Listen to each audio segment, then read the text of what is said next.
إن الحمد لله نحمده ونستعينه ونستغفره ونؤمن به ونتوكل عليه ونعوذ بالله من شرور أنفسنا ومن سيئات أعمالنا من يهده الله فلا مضل له ومن يضلل فلا هادي له ونشهد أن لا إله إلا الله ونشهد أن محمدا عبده ورسوله يا أيها الذين آمنوا اتقوا الله حق تقاته ولا تموتن إلا وأنتم مسلمون يا أيها الناس اتقوا ربكم الذي خلقكم من نفس واحدة وخلق منها زوجها وبث منهما رجالا كثيرا ونساء واتقوا الله الذي تساءلون به والأرحام إن الله كان عليكم رقيبا يا أيها الذين آمنوا اتقوا الله وقولوا قولا سديدا يصلح لكم أعمالكم ويغفر لكم ذنوبكم ومن يطع الله ورسوله فقد فاز فوزا عظيما يقول الله عز وجل وتوكل على الحي الذي لا يموت وسبح بحمده وكفى به بذنوب عباده خبيرا أما بعد فإن خير الحديث كتاب الله وخير الهدي هدي محمد صلى الله عليه وسلم وشر الأمور محدثاتها وكل محدثة بدعة وكل بدعة ضلالة وكل ضلالة في النار إن الله وملائكته يصلون على النبي يا أيها الذين آمنوا صلوا عليه وسلموا تسليما اللهم صل على محمد وعلى آل محمد كما صليت على إبراهيم وعلى آل إبراهيم إنك حميد مجيد اللهم بارك على محمد وعلى آل محمد كما باركت على إبراهيم وعلى آل إبراهيم إنك حميد مجيد محترم ورونو سو کرتے من تاسو ته تنبیه درکړي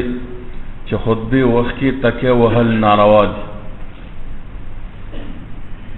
لازم ستړي ورونو همیشه تکیه وي الله دې په موږ او تاسو خپل فضل رحم وکي نو مخه صفونه لراشي خصي کینه الاخوان الذين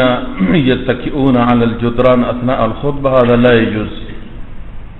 وهناك بعض الشباب يتكئون على المصاحف سبحان الله وراءه مصاحف ويتكئ عليه لا يجوز تقدم يا أخي تقدم الذي في الزاوية في الأخير أيوه أرماري القرآن الشريف أرماري مكمل تكئ وهلت لك الديوانية كي ناس سبحان الله محترم ورونو د خطبه په آخر کې یو آیات کریمه موږ استاد حضور کې عرض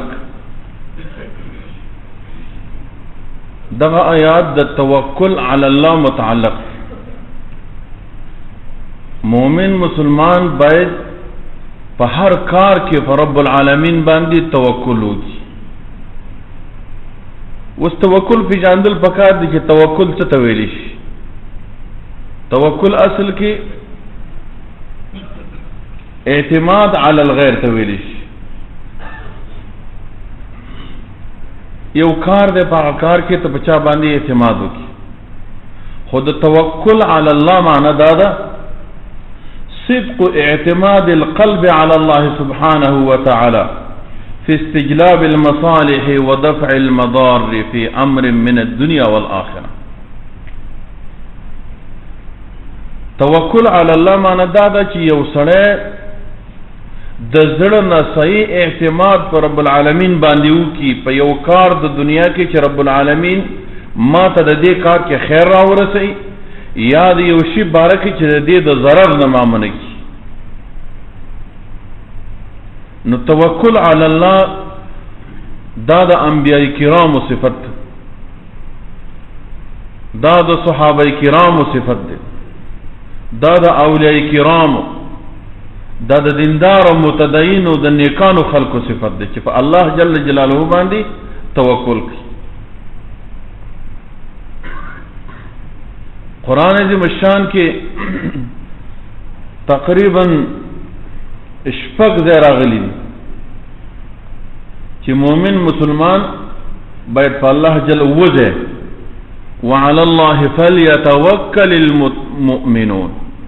الله جل جلاله باندې دي مؤمنان توکل وکړي. وځي په قرآن عظیم الشان کې د مؤمن د لپاره رب العالمین ذکر کړي چې باید مؤمن مسلمان پر رب باندې توکل وکړي. انبیاء کرامو هم دا کار کړو په خپل رب باندې بداغي پوره مکمل توکل. نبی علیہ الصلوۃ والسلام رب العالمین فرمای وتوکل علی الحی الذی لا يموت. او پیغمبران توکل وکړه په هغه ذات باندې چې هغه همیشه ژوندی او پات کیږي نه هغه مړ کیږي نه. دا ذات چې هغه صفت همیشه ژوندون دی، همیشه حیات ابدی ازلی لري. دا څوک دی؟ یو رب العالمین دی چې هغه به همیشه باقی، همیشه به ژوندی. دا یو رب دی. نور چې څومره د الله جل جلاله نه ما سوا دي دا به ختمیږي.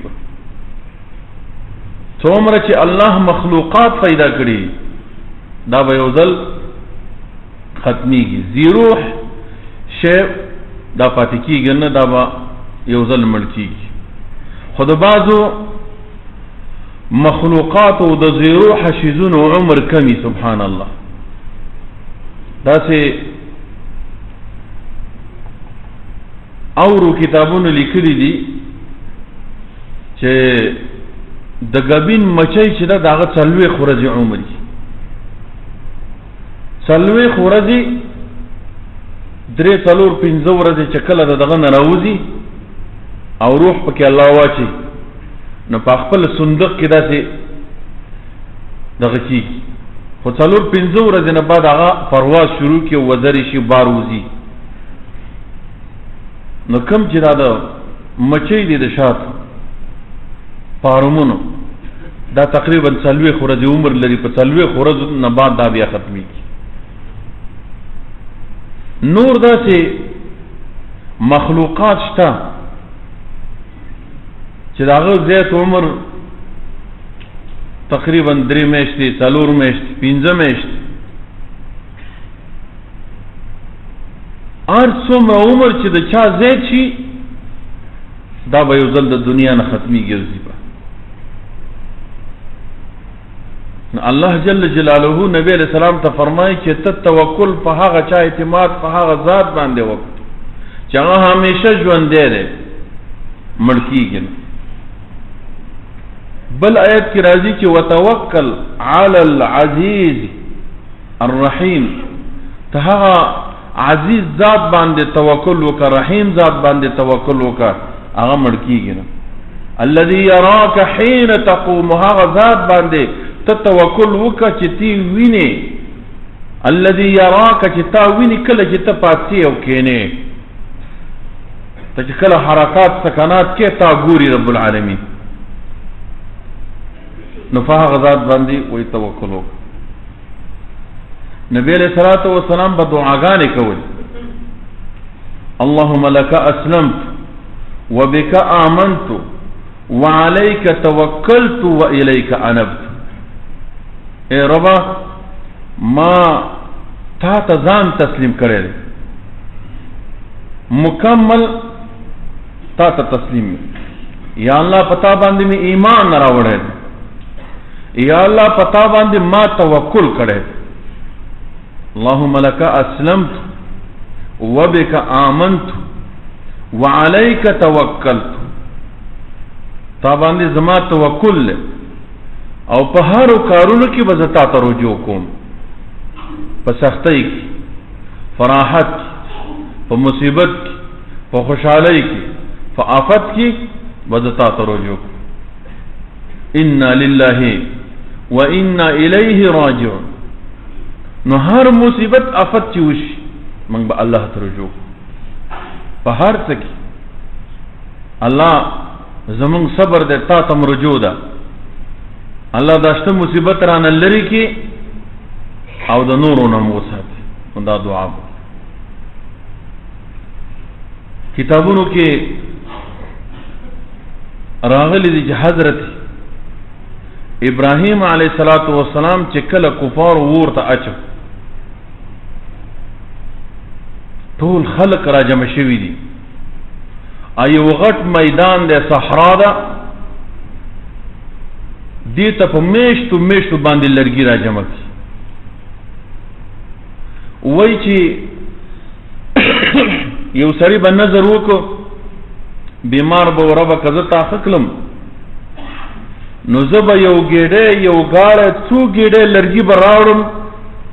دا مجرم دا ابراهیم مجرم دا به پسوز دغه میدان کې چې لرګي پکې پراته دي او ابراهیم پکې سوزل کیږي الله کته زتا روح کړم نو زه به یو څو ګېډه لرګي راوړم خلکو بدا نظر منو ابراهیم علیه السلام د سوزولو لپاره داغه ګناه سوا داغه ګناه دا و چې هغه بوتانی ولا ختم کړ او خلکو ته ویل د یو رب عبادتو کې د مخلوق عبادت مکه نو ویل دا مجرم دی دا سوزول غواړي خلک راغون شو اور بلکه وسه ورته اچي ودي وخي جبريل امين ولا راغ څوک راغی جبريل عليه الصلاه والسلام ورته وایي چې ابراهیم علیه السلام استاکت ضرورت حاجتي او یا ماته وس هغه د الله په امر باندې راغله ابراهیم علیه السلام دوم توکل پر رب باندې جوړو و اما الیک فلا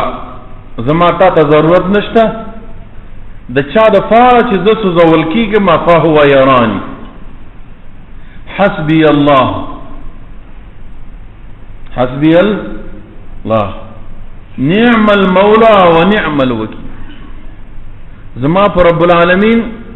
اگر رب می کافی دی هغه می نه هغه فارس زول کیږم تا ته ضرورت نشته نو وی چې کله اورته وګورځو هغه ورته الله جل جلاله امرو دا ور چې سوزول کوي دا الله په امر باندې او چې الله جل جلاله دا تاثیر د دین ختمي اثر ته ختمي نقولنا يا نار كوني بردا فرمائے رب العالمین ورتا رب کائنات ورتا امر کئی چی اے ورا نن ابراہیم علیہ السلام تا چول کی گی ابو الانبیاء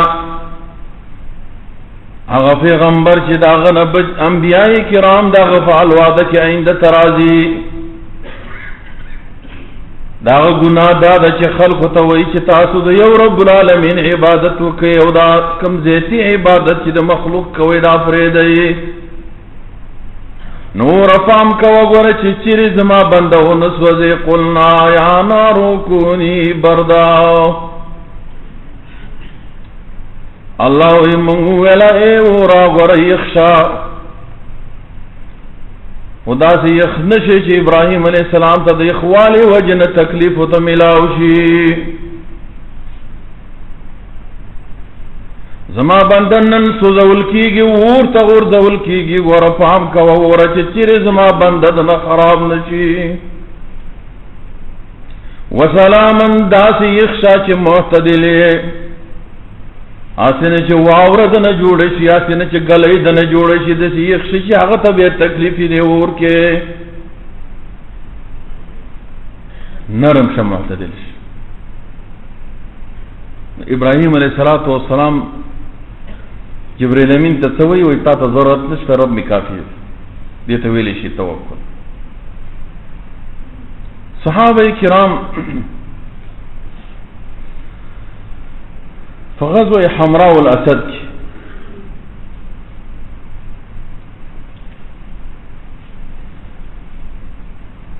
یک شنبه ورځ ده اتوار ورځ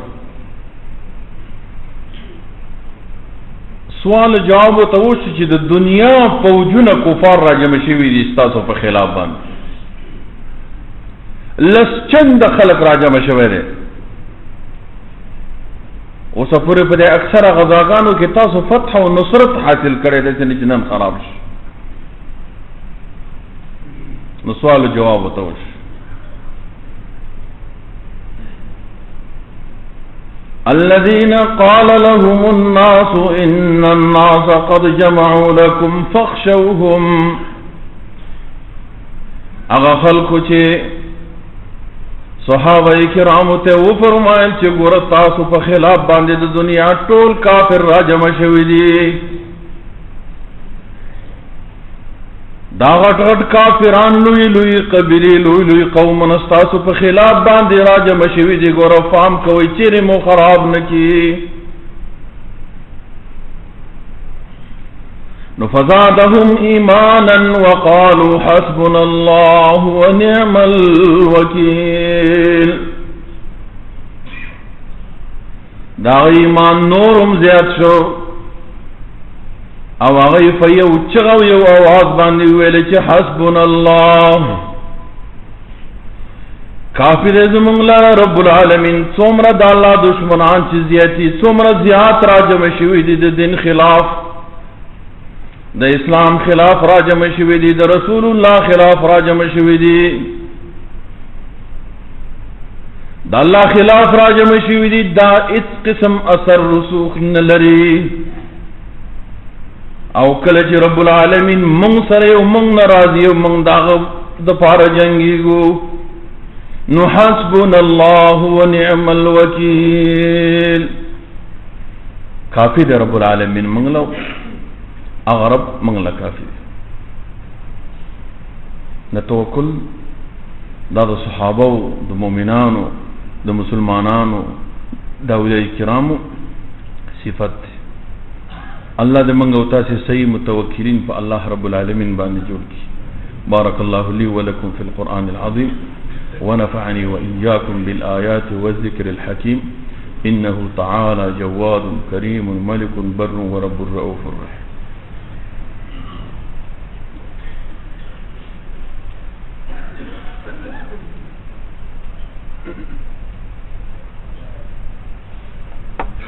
الحمد لله رب العالمين الصلاة والسلام على أشرف الأنبياء والمرسلين وعلى آله الطيبين الطاهرين ومن تبعهم بإحسان إلى يوم الدين اللهم إنا نسألك التقى والعفو والعافية في الدنيا والآخرة اللهم إنا نسألك من الخير كله عاجله وأجله ما علمنا منه ما لم نعلم اللهم إنا نسألك من الخير كله عاجله وأجله ما علمنا منه ما لم نعلم ونعوذ بك من الشر كله عاجله وآجله ما علمنا منه ما لم نعلم. اللهم أرنا الحق حقا وارزقنا اتباعه وأرنا الباطل باطلا وارزقنا اجتنابه. اللهم إنا نسألك علما نافعا ورزقا واسعا وعملا متقبلا، ونعوذ بك من علم لا ينفع ومن قلب لا يخشع ومن دعوة لا يستجاب له. اللهم آمنا في أوطاننا وأصلح أئمتنا وولاة أمورنا. اللهم اجعل هذا البلد آمنا مطمئنا سخاء رخاء ودار أمن وإيمان وسائر بلاد المسلمين. ربنا لا تؤاخذنا إن نسينا واخطأنا، ربنا ولا تحملنا ما لا طاقة لنا به، واعف عنا واغفر لنا وارحمنا، أنت مولانا فانصرنا على القوم الكافرين. سووا صفوفكم رحمكم الله.